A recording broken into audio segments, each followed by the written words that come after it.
សូមជម្រាបសួរដល់អស់លោកស្រីក៏ដូចជាបងប្អូនក្មួយៗទាំងអស់នៅក្នុងថ្ងៃនេះគឺលោកគ្រូនឹងចែករំលែកមួយនៅក្នុងទ្រឹស្ដីក៏ដូចជាច្បាប់80-20របស់លោកប៉ារីតូដែលជាជនជាតិអ៊ីតាលីហើយតាមរយៈនេះដោយសារខ្ញុំឃើញមិត្តភក្តិខ្ញុំក៏ដោយអានទ្រឹស្ដីច្រើនប៉ុន្តែពេលដែលចែករំលែកគាត់ប្រហែលជាអត់ដឹងថាខ្ញុំអ្នកអានហើយអត់ដឹងថាគាត់គឺជាអ្នកមួយដែលនៅក្នុងស្ថិតិគឺយកច្បាប់របស់គាត់ប្រើទៅជាទ្រឹស្ដីនៅក្នុងស្ថិតិហើយខ្ញុំឃើញការបកភាសាបកចេញមកជាខ្មែរសភៅពីរខ្ញុំឃើញអត់ដូចគ្នាហើយចំណុចខ្លះគឺពិបាកយល់អញ្ចឹងនៅក្នុងការអនុវត្តជួនកាលវា over អញ្ចឹងថ្ងៃនេះលោកគ្រូសូមឲ្យបងប្អូនទាំងអស់គ្នាគឺស្ដាប់នៅការចែករំលែករបស់លោកគ្រូគឺសង្ខេបជូនបងប្អូនទាំងអស់គ្នាប្រហែលជា8ទៅ10នាទីបាទខ្ញុំសូមជម្រាបបងថាច្បាប់80-20នេះនៅពេលខ្លះគេប្រើពាក្យថាច្បាប់ប៉ារីតូហើយនៅក្នុងស្ថិតិដូចបងដឹងហើយគឺនៅក្នុងច្បាប់ហើយក៏ដូចជាទ្រឹស្ដីនៅក្នុងស្ថិតិមានច្រើនណាស់អ្នកណាដែលរៀនជាមួយខ្ញុំតាំងពីបរិញ្ញាបត្ររហូតដល់ Master រហូតដល់ PhD សុខភាពសាធារណៈគឺខ្ញុំតែងតែចែករំលែកទៅតាមកម្រិតធំជាពិសេសនៅក្នុងច្បាប់នៅក្នុងទ្រឹស្ដីស្ថិតិហើយជាពិសេសគឺតេស្តសមត្ថកម្មជាដើមអញ្ចឹងខ្ញុំចង់ជំរាបថានៅក្នុងច្បាប់ប៉ារីតូច្បាប់80-20នេះវាមិនមែនគ្រាន់តែអនុវត្តនៅក្នុងសម្រាប់ផ្នែកសេដ្ឋកិច្ចផ្នែកគណិតវិទ្យាគឺជាទូទៅជាងអាចយកវាទៅអនុវត្តនៅក្នុងក្រុមហ៊ុននៅក្នុងស្ថាប័ននៅក្នុងជីវិតតខ្លួនយើងហើយតាមពិតពេលខ្លះគឺយកអនុវត្តនៅក្នុងការដឹកនាំប្រទេសថែមទៀតផងប្រសិនបើមានទីប្រឹក្សាដែលចេះ statistics បានត្រឹមត្រូវនៅក្នុងច្បាប់80-20នេះគឺលោកប៉ារីតូគាត់ចង់ឲ្យយើងយល់ថាអញ្ចេះមានន័យថាគឺជាទ្រឹស្ដីមួយសម្រាប់ព្យាករណ៍ថាលទ្ធផល80% គឺវាកើតចេញពី 20% នៃមូលហេតុផ្សេងៗបើនៅក្នុងអង់គ្លេសមានន័យថា 80% of effect come from 20% of causes អញ្ចឹងយើងមើលជាទូទៅគឺលោកប៉ារីតូខ្ញុំសង្ខេបបន្តិចគឺគាត់ជាជនជាតិអ៊ីតាលីហើយលោកកើតនៅក្នុងថ្ងៃទី15 ខែ 7 ឆ្នាំ 1848គាត់កើតនៅបារាំងបើខ្ញុំនិយាយគួរវែងគាត់តាមពិតជាកូនគ្រួសារមួយដែលអ្នកមាននៅពេលនេះប្រទេសសង្គមនៅពិភពលោកមានការផ្លាស់ប្ដូររឿងច្រើនគាត់ទៅបារាំងហើយគាត់កើតនៅបារាំងតែម្ដងហើយលោកគឺគាត់លាចាកលោកនៅក្នុងឆ្នាំ1910សំទោសថ្ងៃទី19 ខែ 8 ឆ្នាំ 1928 នៅស្វីសខ្ញុំចង់សូមជម្រាបថាគាត់ក្លាយទៅជាសាស្ត្រាចារ្យនៅសាកលវិទ្យាល័យល្បីនៅស្វីសហើយគាត់បន្តរហូតដល់គាត់លាចាកលោកទៅបាទហើយសូមជម្រាបអូនថានៅក្នុងឆ្នាំ1906លោកបានធ្វើការសិក្សាបែបអង្កេតដល់ល្បីល្បាញមួយគឺគាត់បាននិយាយថា 20% នៃជនជាតិស្វីសមានទ្រព្យសម្បត្តិមានចលនាវត្ថុ 80% នៃប្រទេសស្វីសទាំងមូល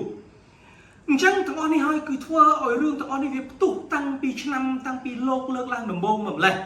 ហើយក្រោយមកទៀតហ្នឹងច្បាប់នេះហ្នឹងគឺបានคล้ายទៅជាច្បាប់នៅក្នុងស្ថិតិ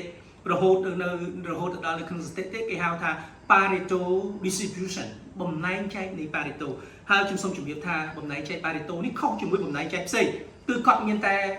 អញ្ញត្តិតែមួយឯងបាទគាត់មានតែប៉ារ៉ាម៉ែត្រតែមួយគត់ហើយអានោះខ្ញុំគិតថាបើមានពេលខ្ញុំនឹងបកស្រាយហើយបើសិនជាបងប្អូនរៀនខ្ពស់រៀន Master ដល់ PhD ខ្ញុំនឹងបញ្យល់ពីព្រោះទ្រឹស្ដីនេះគឺច្រើនមែនទែនដើម្បី80-20បងប្អូនគ្រាន់តែអានបានតែដើម្បីសួរថាតើធ្វើម៉េចដើម្បីបាន80ធ្វើម៉េចបាន20តើទ្រឹស្ដីនេះយ៉ាងម៉េចវាចេញពីរូប9យ៉ាងម៉េចវាគ្មានការបកស្រាយយ៉ាងច្បាស់លាស់នៅក្នុងស្ថិតិបាទហើយបន្តមកទៀតនៅក្នុងឆ្នាំ1916លោកបានសរសេរនិក្ខេបបទរបស់លោកមានរហូតដល់ 3000 ទំព័រដែលនិក្ខេបបទនោះគឺមានចំណងជើងថាទស្សនៈទូទៅនៃការសិក្សាពីសង្គមវិទ្យាហើយសូមបញ្ជាក់បងប្អូនទាំងអស់គ្នាថាច្បាប់ប៉ារីតូនេះមិនមែនបូកបញ្ចូលគ្នា 100% ទេខ្ញុំសូមបងប្អូនស្ដាប់ខ្ញុំហើយអត់ដង្ហើមបន្តិចដែលបងប្អូនថា80-20នេះគ្រាន់ជាការសន្និដ្ឋានទេតែខ្ញុំឃើញសភៅជាច្រើនគឺ80-20មិនមែនទេហើយបូកចូលគ្នាមិនចាំបាច់គ្រប់100ទេគ្រាន់ជាការមួយដែលគេសន្និដ្ឋានថាភាគច្រើនលទ្ធផលដែលទទួលបាន80បានមកពីការខិតខំប្រឹងប្រែងរបស់20ត្រូវយល់ប៉ុណ្្នឹងសិនប៉ុន្តែមិនមែនទៅ80-20ទេអញ្ចឹងន័យរបស់វា80-20នេះគឺមានន័យអញ្ចឹងជាទូទៅមានន័យថាច្បាប់របស់ប៉ារីតូអាច18មាន10% ធ្វើបាន8 10% ធ្វើបាន9 ឬ10កហាឬក៏រហូតដល់មាន120ក៏បានដែរខ្ញុំលើកឧទាហរណ៍មួយនៅក្រុមហ៊ុនថ្នាំពេទ្យមួយគឺមានន័យថាគាត់មានផលិតផលគាត់ច្រើនណាស់ថ្នាំពេទ្យមានថ្នាំផ្សះមានវីតាមីនមានស្អីទាំងអស់ប៉ុន្តែមានផលិតផលរបស់គាត់តែ1%ទេប៉ុន្តែគាត់អាចរកបានចំណូលឲ្យក្រុមហ៊ុនទៅដល់20%ឃើញទេមិនមែន28ទេ120ក៏បានដូចគ្នាដែរអញ្ចឹងដើម្បីកុំឲ្យខាតទេខ្ញុំសូមសង្ខេបនៅប្រហែលជា6ចំណុចធំរបស់ច្បាប់ប៉ារីតូគឺខ្ញុំចង់ជំរាបបងថាប្រសិនបើនៅក្នុងផ្នែកនយោបាយមានន័យថាច្បាប់ប៉ារីតូនេះគឺចង់បញ្ជាក់ថានៅក្នុងក្រុមប្រឹក្សាថ្នាក់ដឹកនាំនៅក្នុងរដ្ឋាភិបាលមួយគឺជាទូទៅភាគច្រើនថ្នាក់ដឹកនាំគឺធ្វើការធ្វើមធ្យមឬក៏ក្រោមមធ្យមប៉ុន្តែមានថ្នាក់ដឹកនាំកម្ពុជាខ្ញុំសូមទោសអត់មានតាក់ទងនយោបាយនេះគឺន័យខ្ញុំបកស្រាយមានន័យថា10ទៅ20%ដែលជាគណៈរដ្ឋមន្ត្រីធ្វើការដោយប្រសិទ្ធភាពប្រសិទ្ធផលធ្វើការលះបង់កម្លាំងកាយកម្លាំងចិត្តដើម្បីផ្ដល់កិត្តិយសដើម្បីផ្ដល់សមិទ្ធផលជូនរដ្ឋាភិបាលដោយសង្គមជាតិមិនត្រឹមប៉ុណ្ណេះទេធ្វើឲ្យនាយករដ្ឋមន្ត្រីធ្វើឲ្យប្រធានធំទាំងអស់ដើម្បីសរសើរនៅលើក្រុមហ៊ុនទៅទៀតនៃវាគឺអញ្ចឹងប្រសិនបើខ្ញុំជាប្រធានតែខ្ញុំធ្វើយ៉ាងម៉េចដើម្បីជ្រើសរើស20%ឬ10%ដើម្បីឲ្យបានផលិតផលរបស់ខ្ញុំរហូតដល់80%បាទអញ្ចឹងត្រឡប់មកវិញថាចុះ80%ទៀត90%ទៀតគាត់អត់ធ្វើអីទេវាជារឿងធម្មតាបងប្អូនរៀន statistics វាមិនមែន normal distribution វារត់នៅលើបន្ទាត់ទេវាមានខាងឆ្វេងមធ្យមភាពវាមានខាងស្ដាំមធ្យមភាពចឹងហើយបានគេឲ្យកាលណាយើង leader យើងត្រូវយល់ពី statistics សិនបើយើងមិនទាន់យល់ statistics យើងអត់ទាន់ធ្វើ leader ឲ្យបានទេបាទអត់បង្កើត vision copy ផាបានទេគ្រាន់តែទ្រឹស្ដីប៉ុណ្ណឹងយើងយកមកអនុវត្តមិនបានផងអញ្ចឹងខ្ញុំចង់ចេញវីដេអូនេះដើម្បីចែករំលែកដល់បងប្អូនទាំងអស់គ្នាក៏ដូចអស់លោកស្រីដែលបានអានបាទទី2ចំពោះវិស័យសុខាភិបាលវិញការសិក្សាស្រាវជ្រាវបានឲ្យឃើញថានៅក្នុងក្រុមគ្រូពេទ្យដែលមានដុកទ័រមាននឺសមានហ្វាម៉ាស៊ីអីទាំងអស់ហ្នឹងដែលនៅក្នុងវិស័យសុខាភិបាលបានចំណាយពេលនិងកម្លាំងរបស់គាត់រហូតទៅដល់80%ប៉ុន្តែក៏ផ្ដោតទៅលើតែអ្នកជំងឺប្រហែល20%គាត់20%គាត់ដែលអ្នកជំងឺទាំងអស់នោះគឺជាជំងឺរ៉ាំរ៉ៃជាជំងឺធ្ងន់ធ្ងរបងគិតពិចារណានេះគឺជារឿងពិតពេលដែលបងស្ដាប់រឿងនឹងហើយប្រសិនបើបងមាន clinic ប្រសិនបើបងជាប្រធានមន្ទីរពេទ្យប្រធានផ្នែកមួយប្រធានមណ្ឌលសុខភាពត្រូវគិតច្បាប់នឹងឲ្យមានទេមិនមែនគ្រាន់តែអានសភៅទេហើយបើបងមានចម្ងល់អីបងអាចសួរមិនមែនសួរតែខ្ញុំទេខ្ញុំមិនមែនតែចេះតែម្នាក់ឯងទេខ្ញុំជឿថាអស់លោកដែលអ្នកស្រាវជ្រាវពិតប្រាកដដែលអ្នក statistics ពិតប្រាកដអាចយល់ទិសស្ដីនោះមិនមែនជាអ្នក copy ហើយផាត់មិនមែនគ្រាន់តែចេះអង់គ្លេសហើយបកមកជាសភៅគឺធ្ងន់ណាស់បងបាទប្រសិនបើបងអានសភៅមិនមែនចេះតែអានឃើញបងអានអក្សរដាច់ហើយបងអាចអានសភៅយកមក apply ទេមានសភៅជាច្រើនសូម្បីតែ research ក៏មានការស្រាវជ្រាវខុសមិនក្រោម 50% ដែលនៅក្នុង public នៅក្នុង journal ទៅហើយ journal នោះ journal អន្តរជាតិទៅទៀតបងត្រូវចាំសម្ដីលោកគ្រូបាទទី3ចំពោះចំនួនគឺមានការស្រាវជ្រាវថាមានតែ25%មានតែ25%នៃភ្ញៀវអតិថិជនដែលមកទទួលសេវាយើងប៉ុណ្ណោះបានផ្ដល់ចំណូលបានផ្ដល់ចំណេញចំណូលទៅឲ្យក្រុមហ៊ុននោះរហូតដល់ 80% ពលសាក់គិតមើលបើសិនជាបងអូននៅក្នុងសាលាបើបងអូនមានជាសកលវិទ្យាធិការបើបងអូនជាប្រធានមណ្ឌលសុខភាពបើបងអូនជាប្រធាន clinic មួយអូនជឿអញ្ចឹងអត់ហេតុអីបងប្អូននៅក្នុងអ្នកធ្វើ marketing ខ្លះគេមានភ្ញៀវ VIP គេមានភ្ញៀវ VVIP ដោយសារកត្តាអីខ្លះខ្ញុំជឿថានេះគ្រាន់តែគាត់អ្នក marketing ជួយទេតែប្រសិនបើគាត់អ្នក statistics ឲ្យយល់ហើយជាអ្នក research យល់ទៀតគាត់នឹងបកស្រាយថាវាអញ្ចឹងមែនប៉ុន្តែមិនប្រកាសថា apply បានទាំងអស់ទេមិនប្រកាសថាធ្វើ VVIP បានជោគជ័យទាំងអស់ទេត្រូវការទិន្នន័យត្រូវការ test statistics យើងថ្ងៃនេះខ្ញុំអត់មានពេលបកស្រាយច្រើនទេបើបងចង់បកស្រាយបងអាចមករៀននៅ master នៅសាលារបស់ខ្ញុំនឹងមានទ្រឹស្ដីនឹងបញ្ចូលខ្ញុំនឹងមានយកអនុវត្តផ្ទាល់សម្រាប់ statistics មិនគាត់យកមកធ្វើសារណាទេបាទអូខេចំពោះទី4ទាក់ទងនឹងការផលិតការស្រាវជ្រាវជាទូទៅគេឃើញថាផលិតផល 80% របស់ក្រុមហ៊ុននីមួយៗដែលផលិតចេញគឺភាគច្រើនគឺត្រូវបានកើតឡើងដោយសារតែប្រហែល 20% នៃបុគ្គលិកក្នុងនោះមានថ្នាក់ដឹកនាំមានបុគ្គលិកមានកម្មករឆ្នាំតែ 20% ប៉ុណ្ណោះមានន័យថាផលិតផលមួយដែលខ្ញុំជារោងចក្រជីចុះមាន 80% ដែលផលិតផលល្អដែលលក់ចេញគឺភាគច្រើនកើតឡើងចេញតែពីប្រហែលជា 20% នៃបុគ្គលិកឆ្នាំប៉ុណ្ណោះខ្ញុំតបមកវិញអត់ដង្ហើមជាមួយខ្ញុំតបមកវិញ ប្រសិនបើបងជា leader ប្រសិនបើបង leader ហើយបងរកឃើញ20%នឹងហើយសូមឲ្យរង្វាន់គាត់ឲ្យត្រឹមត្រូវសូមដំឡើងទួនាទីគាត់ឲ្យត្រឹមត្រូវសូមផ្ដល់ឱកាសឲ្យគាត់ត្រឹមត្រូវពីព្រោះគាត់គ្រាន់តែ20%នោះទេធ្វើឲ្យផលិតផលរបស់យើងចំណេញឬក៏ទទួលបានរហូតដល់80%តែខ្ញុំសួរថាធ្វើម៉េចដើម្បីដឹងថា20នឹងបានបែបត្រូវការគណិតវិទ្យា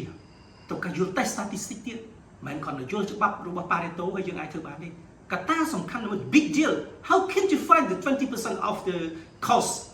yeah of the key person that support your company to get 80% of product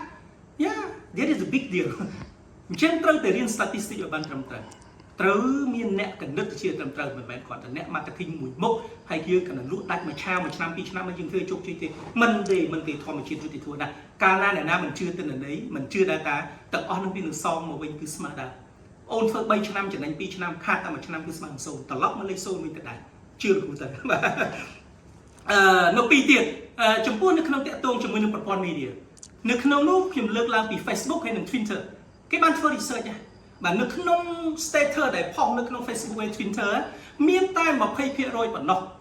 ដែលគាត់ react ដែលគាត់ respond ដែលគាត់ឆ្លើយជាមួយនឹង comment ទាំងអស់អាច reply គ្នាទៅបាទក្រៅពីនោះគឺ 80% គឺគេ keep silent នៅស្ងៀមគាត់តែមើលគាត់តែ follow មិនមានអ្វីទាំងអស់អញ្ចឹងយើងដឹងណាត្រូវដឹងណាតើចំណាយលុយខ្ជះខ្ជាយសម្រាប់ធ្វើផ្សព្វផ្សាយ media នៅ Facebook តើបានទេចំណាយ100បាន20ឬក៏ចំណាយ20បាន8ជាចំណុចទាំងអស់នេះគឺខ្ញុំត្រូវយល់ថាមិនមែនគ្រាន់តែអានសភៅយើងមកអាប់ឡើយទេมันគ្រប់គ្រាន់ទេទ្រឹស្ដីមួយមិនគ្រប់គ្រាន់ទេបាទហើយចំពោះចំណុចទី6គេបានធ្វើការស្រាវជ្រាវគេឃើញថានៅក្នុងសាស្ត្រាចារ្យនៅក្នុងសាកលវិទ្យាល័យបាទយើងសំទោសនៅក្នុងបរិបទប្រទេសកម្ពុជាយើងខ្ញុំជឿថាប្រហែលជា 4-5 ឆ្នាំទៀតនឹងផ្ដោតទៅលើសាស្ត្រាចារ្យទាំងអស់គឺមិនមែនគ្រាន់តែរៀនទេទៅលើ research ចឹងបងប្អូនខ្លះគ្រាន់តែបានតែរៀនក្រៅហើយជួនកាលអាចមកមើលងាយគ្រូណាខ្ញុំប្រាប់បងប្អូនណាកុំមានទស្សនៈបែបនេះបងប្អូនអត់រីចម្រើនទេបាទយើងត្រូវយល់ពួកគាត់ចាស់ជួនកាលគាត់អត់ចេះអង់គ្លេសបារាំងគាត់ចេះហ្នឹងក៏ចេះគ្រាន់តែមកធម្មតាគាត់មានគំនិតហើយគាត់បានរៀន research ធ្វើម៉េចឲ្យគាត់ public journal បានអូនណាមនុស្សជោគជ័យមិនមែនអ្វីដែលខ្លួនឯងខ្លាំងហើយបង្ហាញគេអត់ខ្សោយយើងខ្សោយទេណាត្រូវចាំសំដីលោកគ្រូអញ្ចឹងបងដើរឆ្ងាយទេបាទត្រឡប់មករឿងយើងវិញពេលនិយាយថាសូម្បីតែនៅលើពិភពលោកប្រទេសដែលរីកចម្រើននៅក្នុងសាកលវិទ្យាល័យនៅក្នុងសាកលវិទ្យាល័យគឺសាស្ត្រាចារ្យជាទូទៅសាស្ត្រាចារ្យគឺជាទូទៅមាន 80% មានន័យថាគាត់ public journal ក្នុង public 80% ដែលគាត់ public ហ្នឹងណាបាទមានតែ 20% ប៉ុណ្ណោះដែលគេយក quote របស់គាត់ឲ្យយកទៅប្រើប្រាស់បានជាផ្លូវការហើយនៅក្នុងអា 20% ទៀតសោត 20% ទៀតសោតមានតែប្រមាណមានតែប្រហែលជា 80% នៅក្នុងអា 20% នោះទៀតមានន័យថាដែលអាចមានប្រយោជន៍បានក្រៅពីនោះវាមានការកំហុសផ្សេងៗជាច្រើនទៀតខ្ញុំថ្ងៃនេះខ្ញុំអត់មានអីច្រើនទេខ្ញុំចង់ឲ្យសង្ខេបប៉ុណ្ណឹងព្រោះលោកគ្រូបានលើកឧទាហរណ៍ជាច្រើនមកហើយចំពោះខ្ញុំរាល់ថ្ងៃខ្ញុំធ្វើការគឺខ្ញុំមិនយក apply ទៅលើទ្រឹស្ដី Pareto ប្រហែលទេប៉ុន្តែខ្ញុំត្រូវពឹងផ្អែកទៅលើដែនការរបស់ខ្ញុំសូម្បីតែខ្ញុំពង្រឹងវិន័យសូម្បីតែខ្ញុំពង្រឹងបុគ្គលិកខ្ញុំហេតុអីមកដល់ឆ្នាំនេះហើយខ្ញុំអត់ទាន់មាន set KPI ហេតុអីបានគឺខ្ញុំមិនទាន់ពង្រឹង system ឲ្យខ្លាំងបំផុតដែលឥឡូវនេះ system មានក្រុមហ៊ុនជាច្រើនគឺខ្ញុំពឹងផ្អែកទៅលើទិន្នន័យហើយខ្ញុំពឹងផ្អែកទៅលើ perception ហើយខ្ញុំពឹងផ្អែកទៅលើស្ថានភាពជាក់ស្ដែងទាំងស្ថានភាពសេដ្ឋកិច្ចទាំងស្ថានភាពនយោបាយហើយខ្ញុំដឹងថាសិស្សខ្ញុំចង់បានអីហើយបុគ្គលិកខ្ញុំចង់បានអីដែរប៉ុន្តែអ្វីក៏ដោយសូមជម្រាបអស់លោកស្រីថាទ្រឹស្ដីទាំងអស់នេះគឺសុទ្ធតែមានប្រយោជន៍សូមបន្តអានទ្រឹស្ដីក៏ដូចអានសៀវភៅណាដែលមានប្រយោជន៍ហើយយកមកអនុវត្តហើយប្រសិនបើយើងមិនច្បាស់ទេហើយយើងគ្រាន់តែអានសៀវភៅបន្តិចហើយយើងទៅបើកវគ្គខ្លីទៅបរិញ្ញាខ្ញុំគិតថាវាជាចំណុចគ្រោះថ្នាក់មែនតើមុននឹងបញ្ចប់ខ្ញុំលើកឧទាហរណ៍មួយទៀតចាស់ខ្ញុំសូមជម្រាបថានៅក្នុង COVID-19 ណាបាទលោកអារ៉ាមគាត់បានធ្វើការស្រាវជ្រាវគាត់បានបង្ហាញឲ្យឃើញថានៅក្នុងចំណោមអ្នកដែលកើត COVID យើងទាំងអស់ហ្នឹងណាគឺ 80% គឺនៅក្នុងកម្រិតស្រាលមានអ្នកគាត់កើតហើយជាវិញមានតែ 20% គឺប៉ុណ្ណោះដែលកើតនៅក្នុងកម្រិតធ្ងន់ហើយ 20% ទៀតសោតនៅពេលដែលគាត់ admit ចូលទៅមន្ទីរពេទ្យណាគឺគាត់ចម្លងទៅគេភាគច្រើនគឺ 80% ហើយមួយទៀតមានការសិក្សាមួយទៀតក៏គាត់បង្ហាញថានៅក្នុងជំងឺ COVID នេះទៀតសោតគឺអ្នកកើតជំងឺគឺភាគច្រើនគឺអាយុលើសពី80ឆ្នាំទៅហើយរហូតដល់ 80% គឺកើតភាគច្រើនកើតទៅលើអាយុ80ឆ្នាំហ ហើយនៅក្នុងនោះដែរចំណុចរបស់លោកអាដាមខ្ញុំសូមបន្ថែមបន្តិចទៀតមុននឹងបញ្ចប់គឺគាត់បានលើកឡើងថានៅក្នុងចំណោមអ្នកជំងឺដែលស្លាប់ក្នុងចំណោមអ្នកដែលស្លាប់ដោយសារ COVID មាន 80% គឺអ្នកជំងឺទាំងអស់នោះស្លាប់ដោយសារជំងឺដែលបន្តដែលជំងឺរ៉ាំរ៉ៃដូចជាទឹកនោមផ្អែមដូចជាជំងឺលើសសម្ពាធឈាមដូចជាជំងឺមហារីកហើយជំងឺផ្សេងៗជាច្រើនបាទថ្ងៃនេះលោកគ្រូមានប៉ុណ្ណឹងអញ្ចឹងមិនមានអីច្រើនទេលោកគ្រូសូមជូនពរឲ្យអ្នកទាំងអស់គ្នាមានសុខភាពល្អហើយនឹងវីដេអូឃ្លីបរបស់លោកគ្រូថាជា3ថ្ងៃទៀតខ្ញុំនឹងលើកពីថាតើទ្រឹស្ដីឬក៏ច្បាប់ប៉ារីតូហ្នឹងវាមានផលប្រយោជន៍ចូលអនុវត្តយ៉ាងស៊ីជម្រៅយ៉ាងដូចម្តេចហើយមានមេរៀនអីខ្លះដែលយើងគួររៀនចេញពីទ្រឹស្ដីរបស់ប៉ារីតូអ្វីដែលខ្ញុំលើក6ចំណុចគឺដើម្បីឲ្យបងប្អូនយល់ថាគេធ្វើការ research គេឃើញថាលក្ខណៈទាំងនយោបាយទាំងសុខាភិបាលទាំងការសិក្សាទាំងពីជំនួញទាំងពីការគ្រប់គ្រងទាំងពីផលិតផលគឺដោយទ្រឹស្ដីប៉ារីតូប៉ុន្តែវីដេអូរបស់ខ្ញុំក្រោយខ្លីជាងហ្នឹងគឺខ្ញុំនឹងលើកឡើងថាតើមានមេរៀនអ្វីខ្លះដែលទាក់ទងជាមួយទ្រឹស្ដីប៉ារីតូហើយយើងត្រូវប្រយ័ត្នប្រយែងបាទលោកគ្រូមានប៉ុណ្ណឹងសូមអរគុណ